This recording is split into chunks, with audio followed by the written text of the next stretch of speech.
by Priyanshu Singh. धोखा तुम्हें मिलेगा लाइन मत मारो, तुम नहीं मिलोगी तो मर जाऊंगा पारो। अरे बात क्यों नहीं समझते हो? धोखा तुम्हें मिलेगा लाइन मत मारो, तुम नहीं मिलोगी तो मर जाऊंगा पारो। तुम कहो तो तुम्हारे लिए भाभी को समझाऊंगी, तुम कहो तो तुम्हारे लिए भाभी को समझाऊंगी। मने हमारी जत्ते ना रख मेरे यार। अरे मुझ में क्या रखा है, पटाना है तो भाभी को पटाओ, मैं आज हूँ कल चली जाऊंगी ना। भाभी को पटा ले रे पगले, भाभी को पटा ले रे पगले, आज हूँ कल चली जाऊंगी। भाभी को पटा ले रे पगले, आज हूँ कल चली जाऊंगी। बात समझो ना।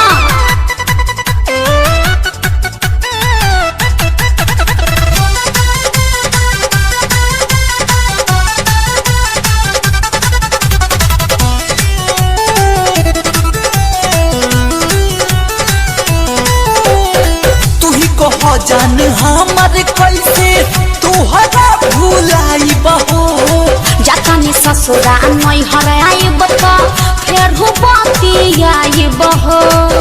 अरे टेंशन मत भेंट होई। तू ही कहो जान हमारे कैसे तुहरा भुलाई बहो, जातानी ससुरा नहीं हराई बता फिर हो बाती आई बहो।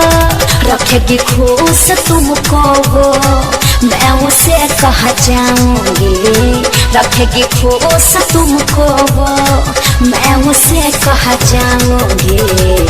अरे हम मर जाए कारे तोरे चलते, बताओ। अरे ना हो मत मरा, फांसी चढ़े का तू हमरा आए बोला। भाभी को पटा ले रे पगले, भाभी को पटा ले रे पगले, आज हूँ कल चली जाऊंगी। भाभी को पटा ले रे पगले, आज हूँ कल चली जाऊंगी। बात समझो ना।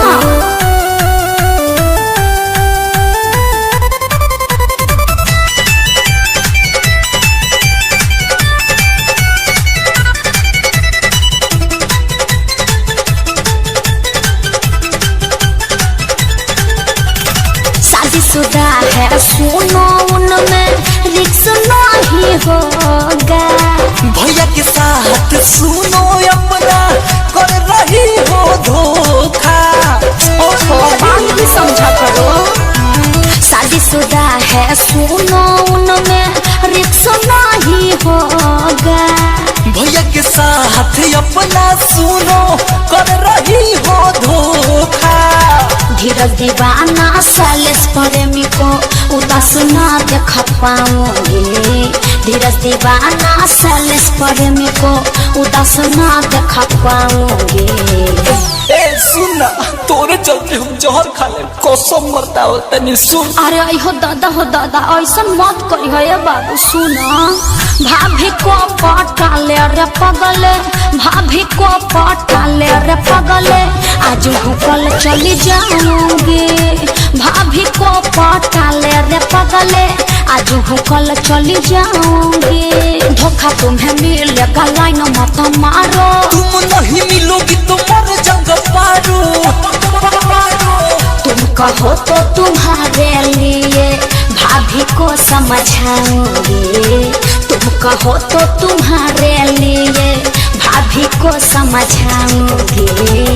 मने हमारी जत्ते ना रख मेरे यार। अरे मुझ में क्या रखा है, पटाना है तो भाभी को पटाओ, मैं आज हूँ कल चली जाऊंगी ना। भाभी को पटा ले रे पगले, भाभी को पटा ले रे पगले, आज हूँ कल चली जाऊंगी। भाभी को पटा ले रे पगले, आज हूँ कल चली जाऊंगी। बात